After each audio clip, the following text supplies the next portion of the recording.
Good afternoon, everyone. This is Woody Collins with Congo Helping Hands, and we are talking about Congo. Another day of talking about Congo. We have two things we want to talk about today. The first thing is the Ebola outbreak in Western Congo. And the second thing is to talk about the travel policy, proposed travel restrictions. I don't think it's even proposed, but what Congo may be thinking about as coming up with travel restriction once they open the borders back up. So let's get started with the first thing. Uh, Not too much more has come out about the Ebola outbreak. It was at 84 confirmed cases the last time they published something. We expect something to be issued it, sometime at today, tomorrow. It takes a little while for the information to get back and also the testing. They have to do the testing all the way in Kinshasa, so therefore they may be working on the testing to get the testing back. Second thing is uh, we're going to talk about today. Second thing, and this is Woody Collins with Congo Helping Hands, and we're going to be talking about uh, what is the U.S. Embassy issued about a day ago as what the Congolese policy may be for people entering and departing the Congo. They expected this to happen on Sunday, and they expect flights will start back. I know a lot of the airlines, the international airlines, have been waiting to get back into Congo. Also, there is the internal flights have not been running. The commercial flights internal. I know of people that's currently waiting to get back to different provinces that they've been in Kinshasa on the lockdown, so they are ready to go back. So, what is the proposed policy? Well, the proposed policy is going to be you have to have a negative test within 72 hours of you leaving. 72 hours. So 72 hours is like 3 days, and a lot can happen in 3 days. But that's still a long time. But I think what's the kicker is going to be is can you get your results back within 3 days and get out of the country? Uh, Whether you will be required to stay longer. It's another piece of paper that's probably going to happen. So you're going to, have to wait for that negative report to come back. Then you will go to the airport. But all this is in advance. You got to make your travel arrangements and everything like that. So it's kind of interesting. Here in the United States, I was just looking. There was 11 states that has travel restrictions. I didn't realize there was that many. So it's 11 states. A lot of them are in the Northeast, where they've had, it's so close together. States are so close together, like in Vermont, Connecticut, New York, New Jersey, and New Hampshire, and all those places. They have a travel restriction. Some of them require that you have to have a negative test within 72 hours. Some of them require that you go, if you come into the States, you're going to have to go into quarantine. So there's different things. But, I can see going into the Congo, back to the Congo again. I can see going into the Congo. Yeah, you put yourself in self quarantine for say 2 weeks, 14 days. However, if you're trying to leave the Congo, trying to make arrangements to fly out of the country, you know, uh, and then you're trying to uh, see if you're going to get your test back, and you're hoping that your test is going to be positive. I mean, negative, that is, that you're going to be cleared to go.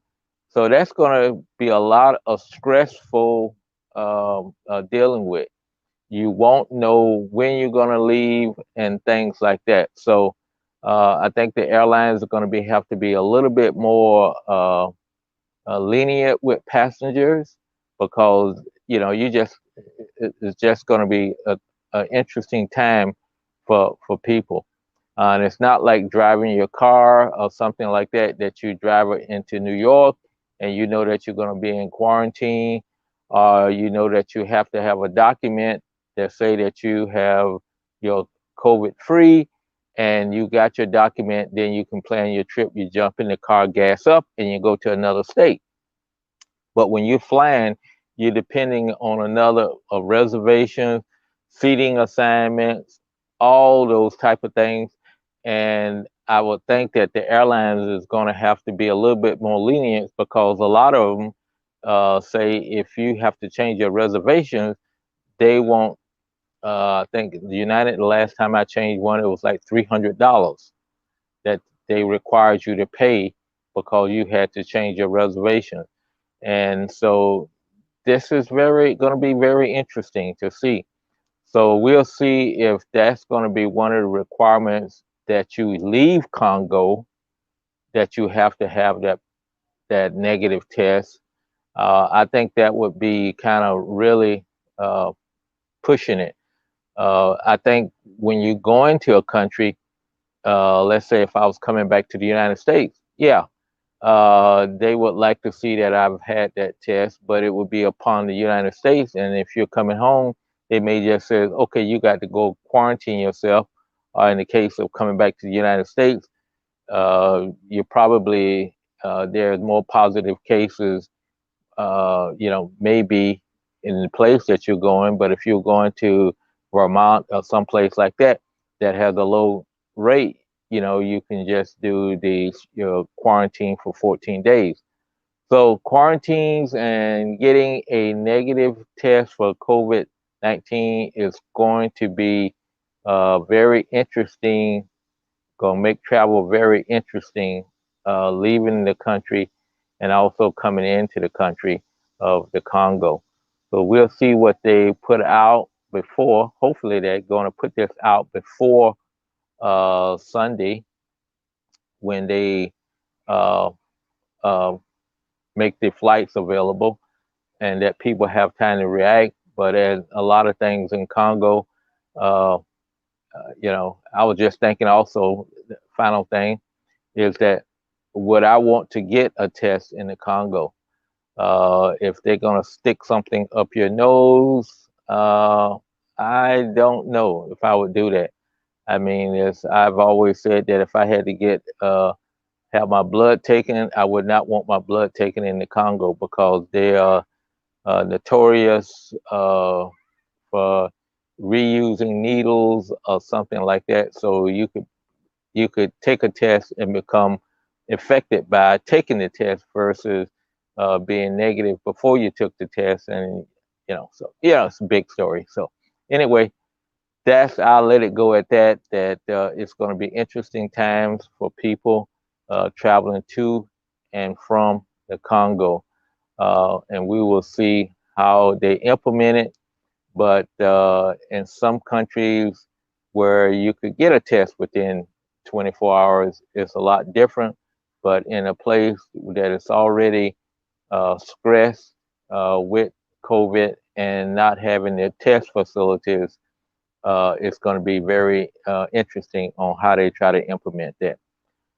So this is another day. This is actually day 31, but I've decided that we're going to continue doing these tests. So I ask you now to continue watching.